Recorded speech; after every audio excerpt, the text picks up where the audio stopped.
you know. Oof. Huh? It's cool. I ain't messing with you. Tell you. The third one was Obashra Duna al-Farj. So the first thing, a person intentionally causes themselves to vomit. The second one, a person masturbates until they ejaculate. The third one, Bashara Duna al-Farj fa'amna. They didn't have intercourse, but they were touching and playing, right? Until one of them ejaculated, right? طيب. Rabi'an, clear? They were playing, they weren't having intercourse. He was playing with his wife in the day, time during Ramadan, and then he ejaculated and touching her. He was touching her. Not touching her like put his hand on her. He was touching her with desire, right? Touching her in the areas that will lead to ejaculation. Not like he kissed her on the head, or he kissed her hand, or he said he loved her and gave her a kiss and left out the house, right? He was touching her with desire. فإنه يبطل الصوم. طيب. رابعا, the fourth one, أو أمذى, or they were playing and he didn't ejaculate, but he had pre-ejaculation. And some of them might differ on if the pre-ejaculation breaks the fast or not. Some of them differ. And the point is, in these issues, a lot of times it's khilaf. It's difference of opinion. But like we said before, this is the view of the author. The view of the author. And he brings why. And sometimes they differ. Point being, and these type of things are ibadat, or something like this, right? A person may say, well, it's a khilaf, and the ulama differ, so I'm going to play with my wife, and since some of them disagree, but I'm going to just go with the ones that say it doesn't break the fast, right? But this is a pillar. Ramadan is a pillar. Ramadan is a pillar. And when you're doing a pillar, even like the salat, when you're doing a pillar, like Shaykh Abdul Majid, I feel I used to always tell us, go with al-ahwa, the safest thing to do. Al-ahwa. It's safer not to even play, don't even go down that road, so you don't even got to worry about if it's khilat. The early man different on opinion or not. Does it break my fast or not? Don't even go down that road to lead you to have to deal with that issue, right? It's safer to stay away from it altogether during the daytime of Ramadan. It's easier. You don't have to worry about it. You don't have to worry about any situations. Al-ahwa, it's easier to stay away from the touchy-feely and the playing with your wife, or the wife with her husband in the daytime, so that you don't have to come to the situation, well, I was doing this and this happened, did it break my fast? Well, yeah, according to some scholars, break your fast. That's the shahwa, But some say no. We're not going to get into the khilaf. But he says here, why? لِأَنَّهُ نَوْعٌ مِنَ الشَّهْوَةِ. Even though he didn't, or she didn't ejaculate, the pre-ejaculation came from the desire. They say it stemmed from a desire. And the hadith says that the person leaves off their food, their drink, and their desires, min ajli, for my sake, for Allah's sake. So the fact that it came from the desires, they say it breaks the fast. طيب. خامسا, the fifth one, أو كرر النظر فأمنى. Or a person, they continuously look at something, they're looking at something. He keeps looking at his wife, or she keeps looking at her husband, until they ejaculate during the daytime or Ramadan. Right? Now, it's permissible to look at your wife. It's permissible for the wife to look at her husband. Right? During the daytime of Ramadan, it's still permissible to look at them. Right? But they continue to look at them until they get to the point where they ejaculate. إذا خرج منه المني بشهوة بسبب النظر إلى النساء until he ejaculates, this breaks the fast. If he looks at her and he continues looking at him until it breaks the fast, until he ejaculates, this breaks the fast. And we're talking about a man looking at his wife, or wife looking at her husband, which is permissible. We're not even talking about the impermissible, looking at something that's impermissible to look at until a person, a man or a woman ejaculates. We're not talking, that's even further. If you're talking about looking at your wife, and that will break the fast based on if he ejaculated or she, then how much more looking at someone or something that is impermissible to look at, something that's haram to look at. So in summary, 3 things. Those 3 things, if a person ejaculated due to masturbation or touching outside of intercourse, but touching, right? Or continuously looking at something until they ejaculate, these things break the fast. Why?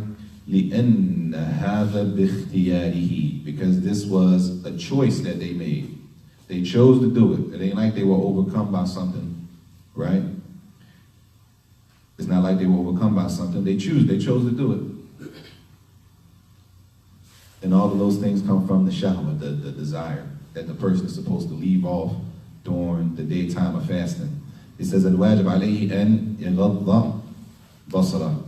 But what we're supposed to do is guard our gaze, lower our gaze, protect ourselves, especially during the time of fasting. قال الله جل وعلا كل المؤمنين يغضوا من أبصارهم ويحفظوا فروجهم. Say to the believers to lower their gaze and guard their private parts in Surah An-Nur, ayah number 30. And this ayah is general. This ayah is general. في حال الصيام وغير حال الصيام. A person's fasting or not fasting. That we're supposed to guard our private parts from zina and the lower the gaze. It says لكن إذا كان في حالة الصيام فهذا آكد. But it's even more emphasized, the lowering of the gaze during the time of fasting. Because the gaze could lead to a person's desire, which could eventually lead to them breaking the fast. Which can lead to them breaking the fast. That a person is supposed to, according to the hadith, leave off food, drink, and shahwa, desire. And from the desire is what comes through the look. طيب. He says, أما النظر الفجأة. النظر الفجأة. بأن نظر فوقع بصره على المرأة فأمنى فهذا لا يؤثر على صومه لأنه بغير اختياره. But what if he sees a woman, right? Or a man, whatever. She sees a man, he sees his wife. He's in the house minding his business, right? It's life. His wife walks by. He looks at her, and ejaculates. Right? Hey, it's Ramadan. Right? Is this person held accountable to make the day up? Yes. No. Yes, no. Yes. Yes. No. No. No. 3 no's. Why not? I think because as opposed to the first person, he was continuously looking, knowing he was being aroused. Mm-hmm. Well, this one, he was just like you said, minding his business, and it just happened. Right. Why yes? Because he ejaculated. So he ejaculated. But he didn't have a choice in this He one. didn't have a choice. That's the difference. In this one, he didn't have a choice. He just looked up. Right. It wasn't from his own desire. Right? It happened, but it wasn't from his own desire. It wasn't like the first one, where he was looking and looking and looking, or the one before that. He was playing with her and they were playing together and they knew, right? Right? Those were from his own or her own choice. This one, if the man or the woman, right? Her husband walks by, or his wife walks, and they ejaculate. That's just from a look. They say it wasn't from his choice. It wasn't from ikhtiyarihi. They called it sallallahu alayhi wa sallam, that the Prophet sallallahu alayhi wa sallam said to Ali, radiallahu anhu, Ya Ali, لا تتبع نظرة النظرة فإن لك الأولى وليست لك الآخرة. He said to Ali, don't look. We always give that first look. I'm getting my first look out. Astaghfirullah. Good brother. Astaghfirullah. That first look. That first look is not an intentional look. That first look is not, yani, let me stretch it, you know. Let me break my neck to get my first look. That's a first look that happens. It's life. People walking around the street. You're in stores, there's stuff going on. You walk in the store, boom. That's the look. Not the look, let me run down to aisle 6. Right? That's not the look. The looks that happens is an unintentional look. But you saw it, or she saw it. It happened. The Prophet said to Ali, don't follow that look with another look. فَإِنَّ لَكَ الْأُولَى. The first one, yani, ma'fu'an, that's excused. وَلَيْسَتْ لَكَ الْآخِرَةِ. But the second one is not. That second one is not for you. It's not excused. So that first one, when the man is sitting in the house or the wife is sitting in the house, and the spouse walks by, they see him and they ejaculate. It's the first look that they ain't have nothing to do with. It will fall under that. That's the bill that they use for that not breaking the fast. It wasn't from their own doings. You with me?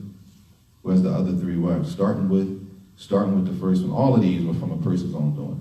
If they intentionally vomit, make themselves vomit. If they're masturbating until they ejaculate. If they're touching until they ejaculate. If they're touching and they don't ejaculate, but they pre-ejaculation. And that one is some khilaf. Some of the ulama say no. If they're looking at something until they ejaculate. They keep looking and keep looking and keep looking and keep looking until they ejaculate. Right? But this one, he looks at her one time and ejaculates. That doesn't fall under his own doing. طيب. سادسا, the 6th one. إذا نوى الإفطار. If a person is fasting and they make their intention to break their fast. Right? You heard this before? A person's fasting, بأنقطع النية. That they make the intention to break the fast. No, before every day of fasting, we got to make the niyyah, right? Like, the niyyah is until when?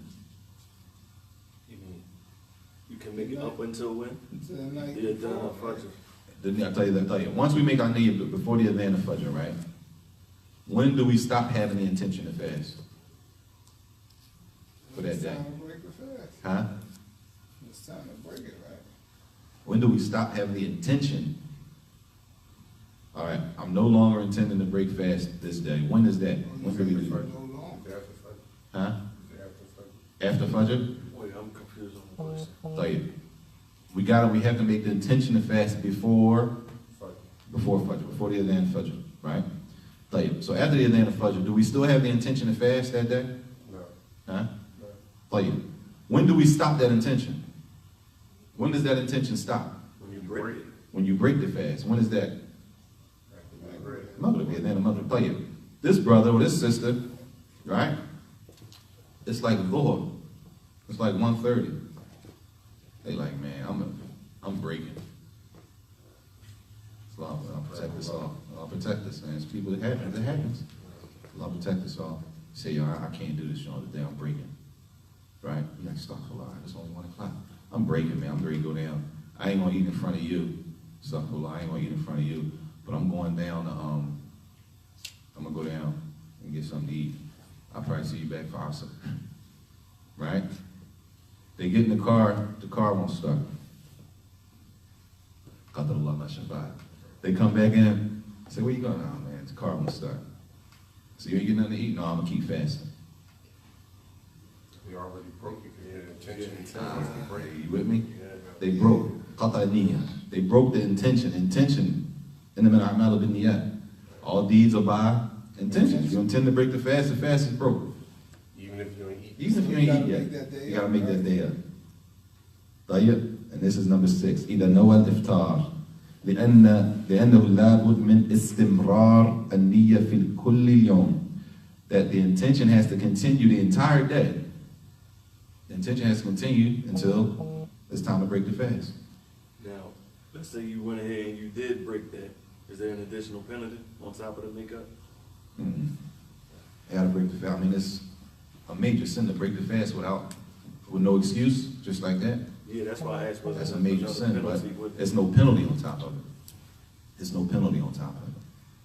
We already get to the penalty. There's only one thing for a penalty. What if he changes? What if he like come back and stuff? Well, I can't do that. I'm tripping. He made the intention. That's it. He already made the I'm intention. talking about, Like you said, no, I can't do it. I'm about to go get a grub. And then I'm about to when he already broke Then it, he then stepped he outside. Guilt trip himself. Step Like, no, I outside. can't do it. Once you make the qat an-niyya, It's done.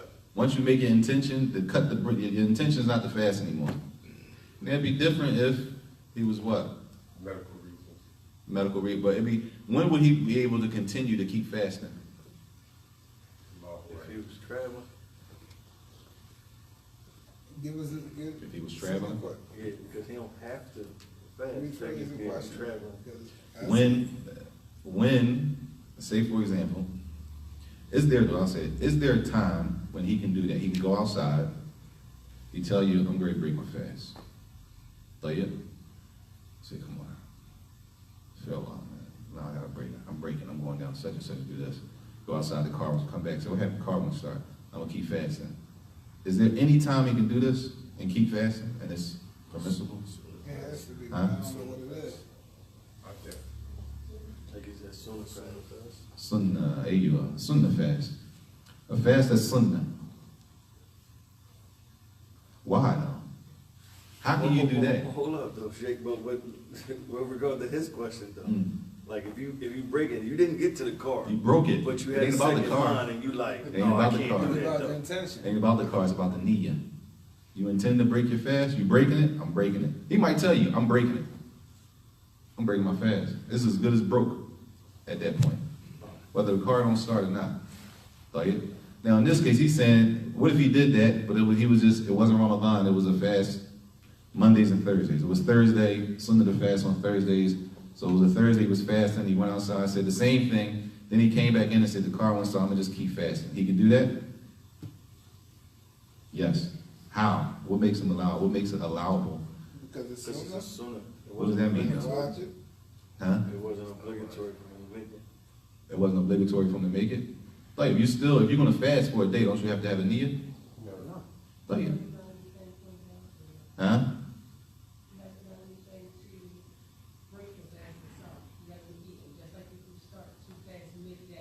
Mm. Say it again?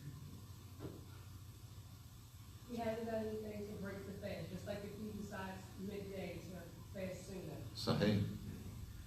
Since it's a sunnah fast, he can start fasting at 12 o'clock. As long as he hasn't eaten anything or did anything that will break his fast, if it's a sunnah fast, he can start at 1 o'clock in the afternoon. Right? He could have been fasting, right? Say he didn't eat anything, it's 1 o'clock. He said, I gotta break my fast. Sunnah fast, not Ramadan. I gotta break my fast.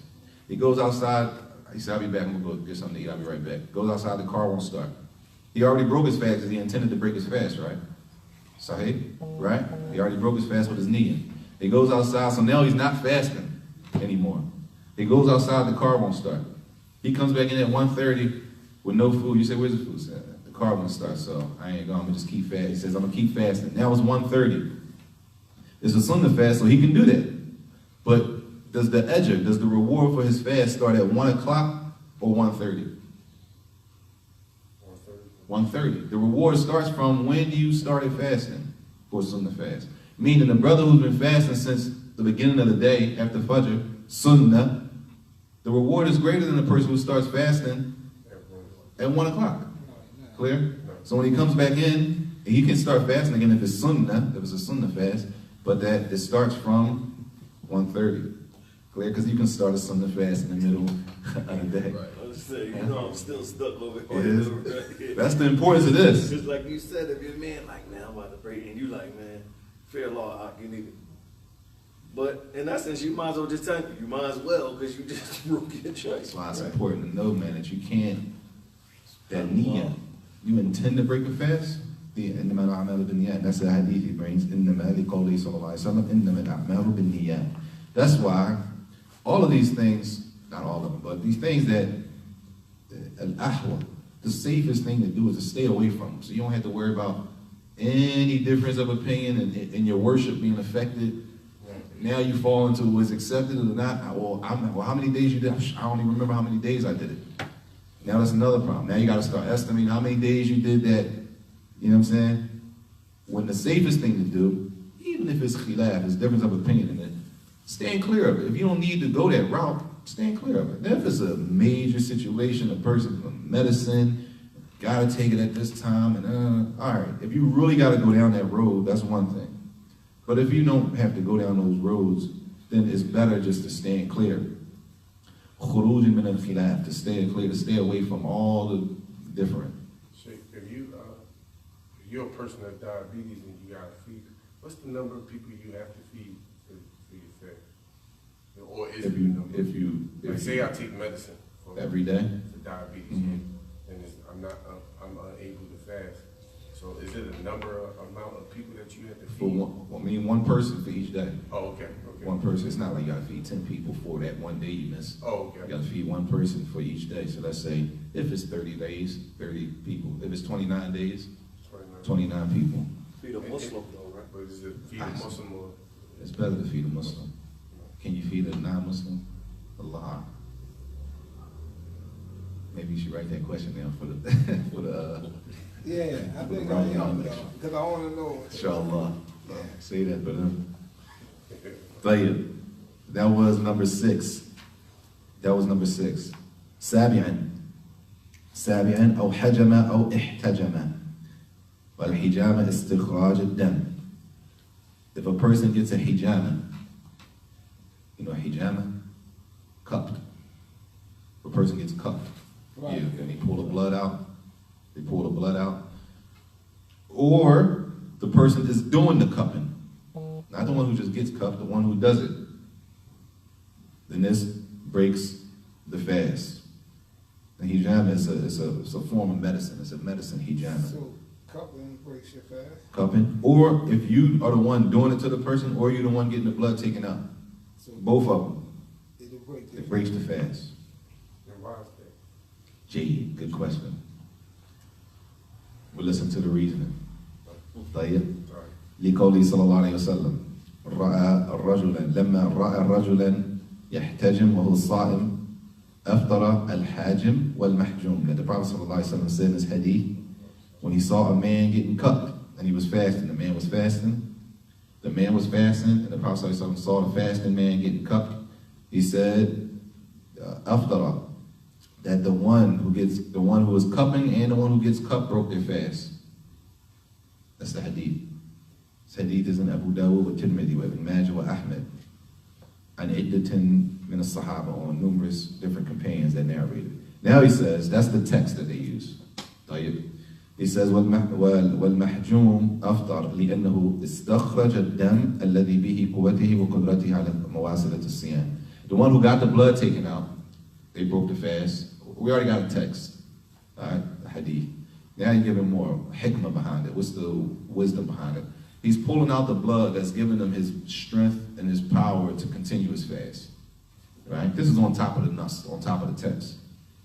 Like, what about the one who cupped him? The one who cupped him, right? If that's even the word, cupped him. Right? If you're getting blood taken out and I'm taking the blood out, right? All right, we know you got blood taken out, which is, right, that's your strength, basically, to continue your fast throughout the day. But what about me? On top of the text, it says, أما الحاجم فلأنه يمص الدم وقد يطير إلى حلقه شيء منه في الغالب. He said the one who is extracting the blood, when he's sucking that blood out, it says it's possible that some of the blood splatters into his mouth. It's possible. It's possible that some of the blood and he swallows the blood. That's on top of the text. Right? On top of the text. This is another reason they give. On top of the text says the hadith says, the one who gets hijama, the one who gets the blood taken out, and the one who takes it out, both of their fast is broken. Hadith. Now, would this also apply to, say, like a phlebotomist, or is it simply because of that method? G. He says, we'll get to that in a minute. Clear? Tayyib. Now, some people might argue that because this one is arguable. Everybody doesn't agree with this. It's difference of opinion in this one. Does the hijama break the fast? And he mentions the hadith. Hadith. There's another hadith. It says, in the Nabi sallallahu alaihi wasallam, ihtajama wa huwa sa'im. That the Prophet sallallahu alaihi wasallam got the hijama done to himself while he was fasting. Another hadith. He said the hadith is authentic, but the word in the hadith, sa'im, the word that says in the hadith that he was fasting is not authentic. Clear? The hadith says that the other people use. They say, getting the hijama doesn't break your fast. They say, why not? Because the hadith says that the Prophet ﷺ got a hijama while he was fasting. They say, okay, that hadith that you're using, the hadith is authentic, but the word fasting from the hadith, that part of the hadith is not authentic. So you can't use that. You with me? No. Like, it's two hadiths. The first hadith we done, right? He said that the one who gets the cup done and the one who does the cupping, both of their fast is broken. All the ulama don't accept that. Scholars differ. Well, how can you differ with that? They say because there's another hadith. Well, what does the other hadith say? The other hadith says that the Prophet ﷺ, he was fasting one day and he got a hijama. He got cupped while he was fasting. So that shows if he did it, sallallahu alaihi wasallam, it doesn't break the fast. Right? You with me so far? They say, wait a minute. The hadith you're saying when the Prophet ﷺ, that hadith is authentic up to the point where you said he was fasting. Just the part saying he was fasting is not authentic from the hadith. Why? Well, he doesn't go into that here. That's a question for the hadith disciple. You with me? Huh? غير محفوظة. You got me all the way up to that. But this is what they say. They say, وَإِنَّمَا الثابت كما قال الإمام أحمد رحمه الله أن النبي صلى الله عليه وسلم احتجم وهو محرم. وهو محرم. There's a difference. They say the authentic narration that Imam Ahmed mentions is that the Prophet ﷺ, he got cupped while he was a muhrim, not while he was fasting, while he was on hajj. He was on hajj, making hajj, and he got cupped while he was on hajj. Not that he got cupped while he was fasting. Two different narrations.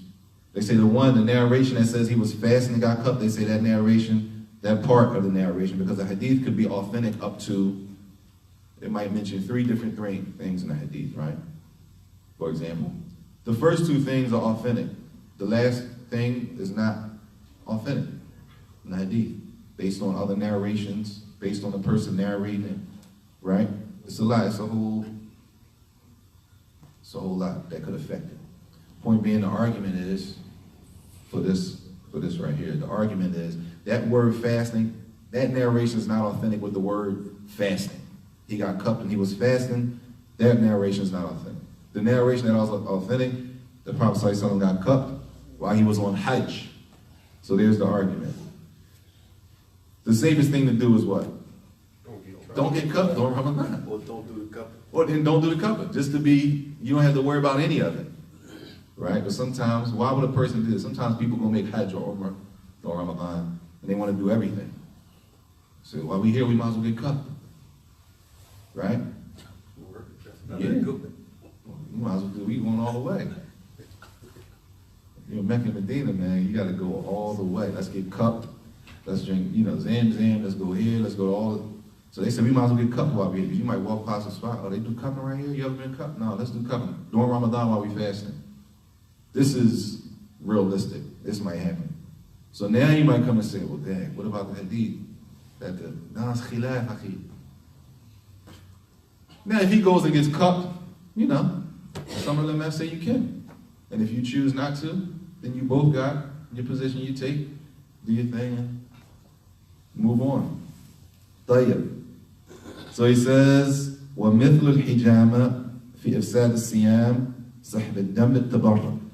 He says, also, like getting like getting cupped is donating blood.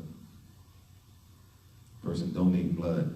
He compares donating blood to the hijama. Sucking the blood out is your choice to do it. It's not like you cut your finger on a knife and you started bleeding. You're intentionally sucking the blood out in order to do something. He compares this to that, right?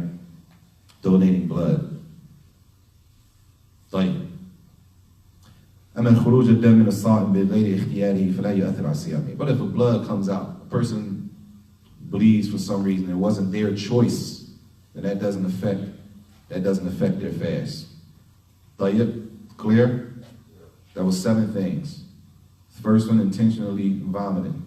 The second one, a person masturbates until they ejaculate. The third one, the man is touching his wife or the wife is touching their husband, right? They're playing around until one of them ejaculates. Or they're playing around, touching each other until they pre-ejaculate. And in that one, the pre-ejaculation, that one is some khilaf. The fifth one, or a person, they look at something and keep looking at it until it causes them to ejaculate. This is the qism, this is the section of the things that come out of the body that break the fast. The sixth one, إِذَا نَوَى الْإِفْطَارِ. The fact that you intend to break the fast, breaks the fast.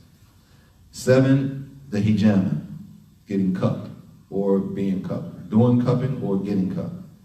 طيب, he says, whoever does these things, and he mentions 3 things.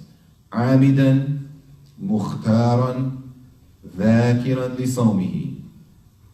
Whoever does these things, and it fits these descriptions, عَامِدًا, intentionally.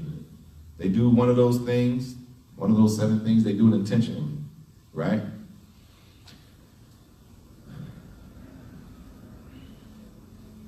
طيب, it says, أما إن كان ناسيا فإن صومه لا يتأثر لقوله صلى الله عليه وسلم من أكل ناسيا وهو صائم فليتم صومه فإنما أطعمه الله وسقاه. So a condition for the fast to be broken for those 7 things is that a person they did those things intentionally, which means if a person did it unintentionally, then it doesn't break the fast. Right? Meaning, if a person forgot, why? Because the Prophet ﷺ said, whoever eats forgetfully, whoever was fasting and they forgot and they ate something, then he is to complete his fast. Because that was Allah Jalla wa'ala. Allah fed him or gave him that food or drink, whatever it was, they forgot. They were drinking, they come in here, they talking, they pick up a water. Then when they drink half the water, he said, I forgot I'm fasting. And they really forgot, right? Then they continue to fast. The Prophet ﷺ said that was Allah that fed that person or gave that person some drink. So the first thing, that they did those things intentionally. The second thing, وَكَذَلِكَ لَابُدْ أَنْ يَكُونْ مُخْتَارًا. They chose to do it. They chose to do it. They weren't forced to do it. They weren't forced to do it, right? Meaning, nobody forced food in their mouth. Nobody forced them to do any of those things. Nobody forced them to go get cupped. Nobody forced you to donate blood, right? Nobody forced you to keep looking at whatever you were looking at. If you're forced to do that, then it doesn't break the fast. Clear? Clear? All of those things, all of these 3 conditions refer to all of those things. Starting with the vomit, meaning the vomit. If you just vomit, you smell, he's not accountable, or she's not accountable. So number 1, that they did it intentionally, mukhtar, they chose to do it, it doesn't break the fast. He says, why? In Allah, the hadith, the Prophet sallallahu alaihi wasallam, in Allah wada'a an ummati al-khata wa nisyan wa mastukrihu alayh, that Allah has forgiven this ummah for mistakes, forgetting something, that a person does something out of forgetfulness, and for the things that you're forced to do, meaning the sin is removed if a person is forced to do something. I heard like last year, I think it was, or the year before that, if I'm not mistaken, in China, they were forcing the Muslims to eat during Ramadan. Like forcing them. China.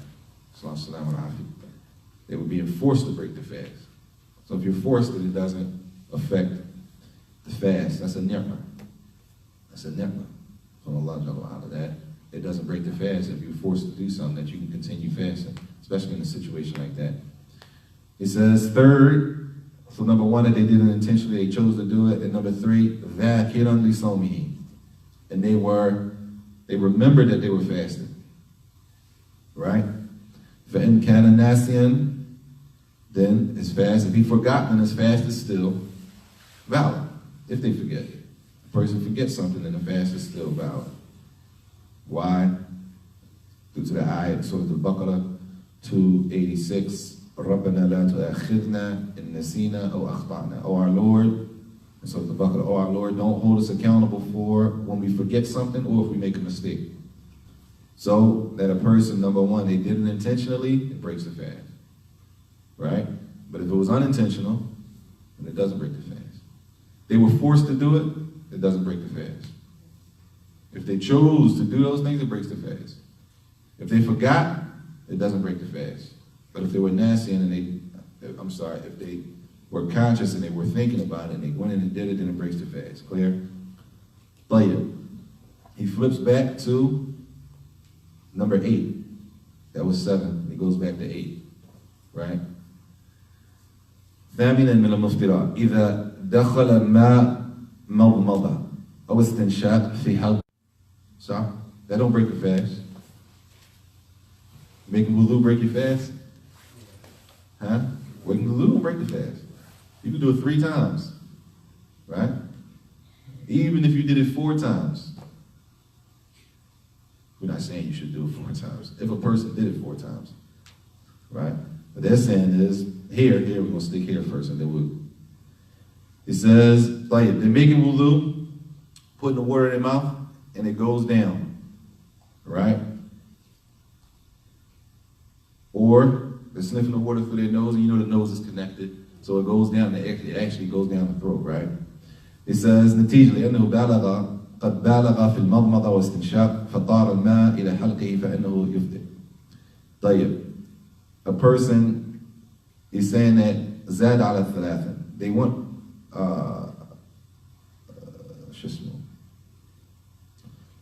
they went, what do you call it, excessively. They did it excessively, maybe too much water, gargling up, like going real hard, right? Real hard. And when you know, we all know that the nose is connected, it's connected. If you know if you go too hard, it's going to go down, right? But they go hard anyway, and it goes down, right? A person, they say, it breaks the fast. Why? Because it's due to his reasoning. You know it breaks the fast. Now, he might say, I wasn't trying to do that. I was just trying to get it, clean, getting ready for the salah. And this one, the ulama differ. Differ on this. Does that break the fast? Some say it wasn't from his choice. He wasn't trying to break the fast. If you're trying to do that, then that breaks the fast anyway, if you're trying to drink something. Right? We're talking about a person making wudu. So he says it breaks the fast. Why? Because the Prophet ﷺ said, قال النبي صلى الله عليه وسلم, وَبَالِغْ فِي الْإِسْتِنْشَاقِ إِلَّا أَن تَكُونَ صَائِمًا. He said, and be, I don't want to say excessive, but, pushing the envelope. Yeah, when you make wudu and madmadah and istinshaq, do it good. Go hard on it, except if you're fasting. So they say, if a person does that, then he's the reason for it going down and it breaks the fast. Others say no. They differ on this one, which is number 8. And then he says here, كَذَلِكَ لَوْ زَادَ عَلَى الثَّلَاثِ. And even if, he says, if he goes over 4, over 3 times, the sunnah is 3, 1, 2, or 3. But he does 4. Right? في المضمضة واستنشاق فوصل الماء إلى حلقه فإنه يفطر بذلك لأن المرة الرابعة غير مشروعة. And another one they say, some say no, even if he did 4. It wasn't from his choice that it went down. He's making wudu, and it goes down. It's not from his choice. He's making wudu. He got a reason for putting water in his mouth. He has a reason for putting water in his nose, right? For the wudu. If it was going down, even after 4, some say no, that don't break the fast. He says, yes, it breaks the fast, because that 4th time, you have no business doing it anyway. It's not legislated for you Islamically to do it 4 times. So you then basically went past the boundaries and did something that caused you to break your fast. And the ulama differ on that one also, which shows it's better just to stay away from doing it for me. What are you gonna do for just to try it out? It's easier, it's easier just to stay away from it. It's an ihtiyat, it's called, an ihtiyat. Stay away from it. This way you don't even enter into the gray area of khilaf, of different. I'm not even in that area, so alhamdulillah, I ain't nothing to worry about. I did it twice. And I would make sure I did it, I made wudu right, but I didn't go too hard overboard where it was going to go down my throat. So I'm good, I'm okay, right? If you do too much, then you put yourself in a position now, you got to figure it out. طيب. ومن جامع برمضان نهارا بلا عذر شبقا ونحوه فعليه قضاء والكفارة مطلقة. I think we'll stop here. This one, ما يفسد الصوم ويوجب الكفارة. What breaks the fast and you have to pay a penalty. What breaks the fast, and they call it kafara, that you have to pay a penalty. On top of making the day up, you got to pay a penalty. Anybody know? Huh? Sexual intercourse. There you are. Sexual intercourse during the day.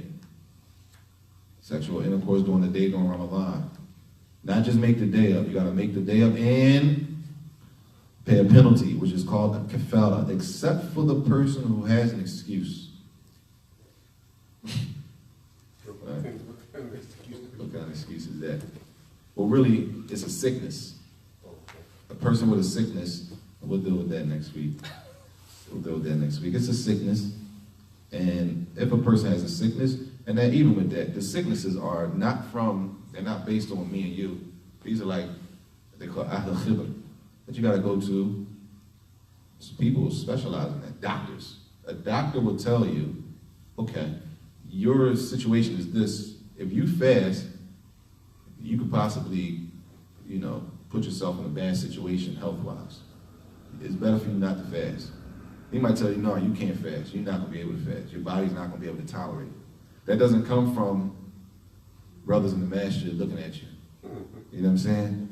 It doesn't come from sisters saying, well, I had that before. It wasn't no big problem for me. I fasted with it, but that doesn't necessitate that it's good for the next person. Those are from like doctor's orders. When it comes to sicknesses, we're not talking about a little head cold or a little, mucus and a little daily cold. We're talking about sicknesses. Diabetes, people got to take shots. They got to take pills throughout the day, or heart, blood pressure, stuff like that. You got to get doctor's orders. Those are doctor's orders, stuff like that. You got to go to the doctor and see am I able to fast, or do I fall under the ruling of the sick person, right? That comes from doctors. And even this, the other of this, it will come from a solidified doctor. And Allah knows, it's not for, even if a person was faking it, that's his call. That's him Yom Qiyamah, or her. For a person to intentionally break the fast and don't have an excuse, whether we know if it's real or not, and they intentionally did it, they got to stand before Allah Yom Qiyamah, and they did what? They didn't fast Ramadan, and they had the ability to. That would be on them. But if you have an excuse, right, which really for the sick person, doctor's orders, then that's a different situation. But they call it the specialist. People, that's their field of specialty. That's not my specialty, right? You don't go to a dentist if you're having heart problems, right? And you don't go to a foot doctor for your ear, nose, and throat, right? Same thing. You can't come ask the sheikh of the masjid. He's going to tell you, he might ask you, what did the doctor say? Well, I didn't go to the doctor. No, you need to go to a doctor. Like, go to the doctor, see what the doctor said, and then we can go from there. You know what I'm saying? So, al-jima' fi nahar Ramadan as-sa'im. And this is the only thing that requires that a person pay a penalty. Intercourse, sexual intercourse during the daytime of Ramadan. The other ones, you have to make the day up. But this one, you have to make the day up, and there's a kafara, except for the one who has an excuse. What time is he then?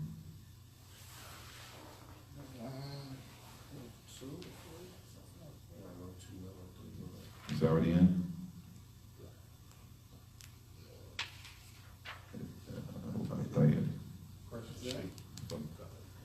break your fast and travel, how far do you have to be? Because I never did it, that's why I'm asking. How far? About 50 miles. 50 miles? If you're using the miles, I mean, if you're using the distance like that, then approximately 80 kilometers. You But said it was like 50 miles, 49 some miles. Oh, If you're using the other opinion, how do you gauge what's traveling? That's a whole issue in itself. But let's just say we're using distance, then approximately 50 miles. But there's another way of gauging the travel, which is the order for the people. What do people consider traveling? The people of this area consider what traveling? Do we consider Camden traveling? Anybody here consider Camden traveling? It's over the bridge. It ain't in Philly, right? A person can't come from Philly and say, well, I'm going to Camden, I'm shortening my salat now.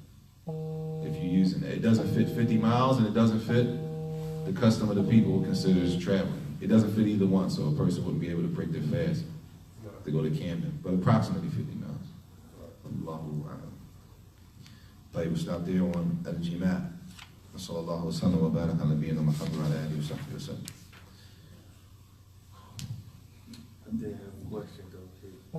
We touched on the person that was like getting blood drawn, but we didn't say whether or not, like the medical professional who drawn the blood. Allah.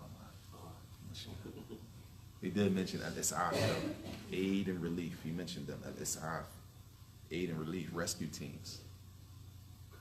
Rescue and help teams.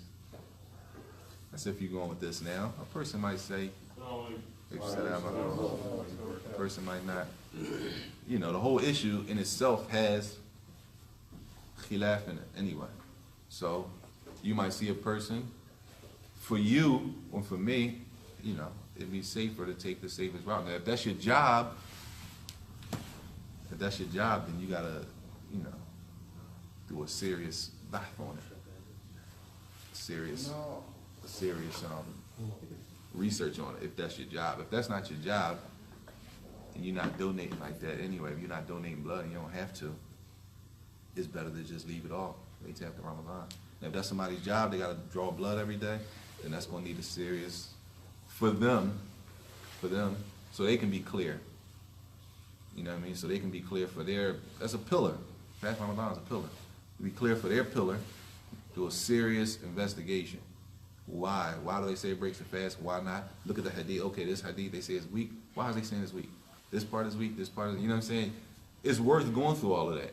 If that's your job and you're going to be doing that every day during Ramadan, it's worth going through that to make sure that you're comfortable in what you're doing. At the least you know what you're doing. Even if they came to the conclusion and they found out, okay, the side that says it breaks the fast is stronger. Say if they came to the conclusion after research and found, at least they know what they're doing now. Right? They might have time built up. Well, alhamdulillah, I'm going to just take off the last 2 weeks of Ramadan, so I don't have to do that anyway. I did it the first 2, you know what I'm saying? They can be a little more informed. It's an informed decision, at the least. Allah, especially if that's their job. If that's not